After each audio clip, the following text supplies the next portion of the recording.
Tole maqaa kee? Maqaan koo Barataa Warqisaa Jabeessaa Hacaaluu Kaampaasii. Ayyee Warqisaa mee aartistii Hacaaluu Hundeessaa jecha tokkottiidhaan ibsituudhaan maal jetta? Goota keenya. Gootadha. Mee sirba isaa keessaa tokko yaalta?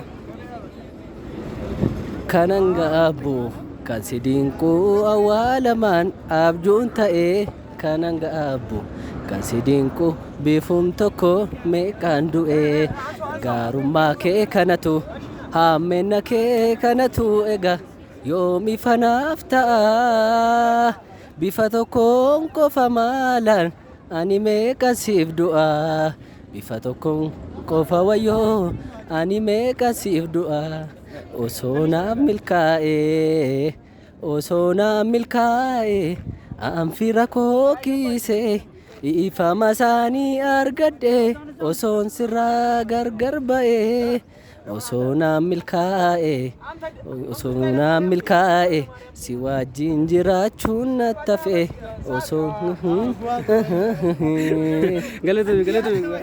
Okay, what's your name? Sankos. My name is Sankos. Sankos. Yes. Okay, describe Hacaaluu Hundeessaa with one word. Hacaaluu Hundeessaa. It is a Ethiopia artist. It's an artist. Yeah, it is Ethiopia artist. Okay, Which is- can you try one of his songs? Yeah, I know their song, but now I forget them all. Okay, thank you. ቃል ኪዳን እስቲ Hacaaluu Hundeessaa በአንድ ቃል ግለጽልን። ጀግና ነው ያው ጀግና ነው። ቶሌ maqaa kee? Sanyii jedhama. Sanyii mee Hacaaluu Hundeessaa jecha tokkoon ibsituudhaaniiti maal jettee ibsita? Hacee jecha tokkoon ibsuun ni ulfaata. Yaalii maaf? Garuu hacee ani jecha tokkoon utuu ibsadhanii akkuma inni jedhee du'ee haceen qaaliidha bakka. Haceen qaaliidha. Qaalii. Galatoomi. Mee sirba isaa keessaa tokko yaaluu dandeessaa? Dandeessu? Tole maqaa kee? አዱኛ Addunyaa. Hacaaluu Hundeessaa woordii tokko yookaan jecha tokkoon ibsituudhaanii maal jetta? Hacaaluun warri tokko naa ibsee hiroo jedha. Heeroo maal jechuudha afaan Oromootiin? Hiroo jechuun afaan Oromootiin